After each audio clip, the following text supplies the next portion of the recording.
Adekunle sat on the balcony of his apartment, staring at the city light. Ibadan never slept, but he often wondered why he felt so alone in the middle of its noise. At 28, he had what many men considered success: a steady job, a good apartment, and friends who called him a catch. But none of that mattered to him tonight. None of it filled the quiet spaces in his heart where he knew something important was missing. He thought about the women he had dated. There had been a few over the years, beautiful, ambitious, some even clever, but he could never feel right about any of them. Something always felt off. Too clingy, too reckless, too self-absorbed. Or maybe it wasn't them. It was him. Maybe he wasn't ready. Maybe he had to become the kind of man who could love the right woman before she even appeared. He leaned back in the chair, closing his eyes, letting the wind brush against his face. He thought about the promises he had made to himself years ago. Promises about being a man who could provide, not just with money, but with presence. A man who could protect, but without controlling. A man who could lead, but not dominate.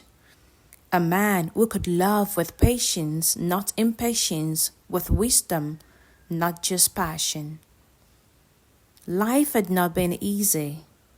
Adekunle remembered the heartbreaks of his past, the girl who left him for someone else without explanation, the family dispute he had been forced to mediate, the night he had spent alone crying into his pillow because he felt he would never find someone worthy of him and he of them. But he had learned, slowly, painfully, he had learned to temper his anger, to control his pride, to listen before speaking. Tonight he realized he was ready, not just in words, but in heart. He opened his laptop and began to type in his journal. I am learning to be the man I want to marry, not the man who chases a woman for loneliness, not the man who confuses lust for love, but the man who can stand tall beside a woman who knows her worth. I want to be that man. The kind of man who allows his wife to shine, who supports her dreams, who builds her up without making her dependent on me. I will love her in a way that leaves her room to fly, not leaves her grounded. I will not just protect her, I will protect our home, our future, our happiness, and I'll grow beside her, not above her. He stopped typing and stared at the words. The weight of them made him both nervous and alive. He had said them aloud only in his thoughts before. Seeing them on paper made them real, and for the first time, he felt hope, pure, quiet hope. Just then, his phone buzzed. It was a message from his friend today. Man, are you going out tonight? The usual spot. You've been emitting for weeks. Adekunle smiled faintly. I'll think about it, he typed back. He knew he needed to be careful.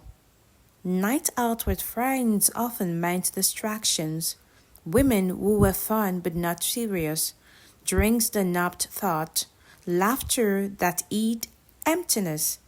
He wasn't ready for distractions. He was ready for something that mattered. He turned off the phone and leaned back again. He allowed himself a small sigh. He didn't know when she would come into his life, but he knew this. The right woman wouldn't appear until he had built the man she deserved, and he was ready to keep building no matter how long it took. The wind shifted, brushing against his face again, and he whispered into the night, almost as if praying, "Make me ready for her. Make me worthy of her."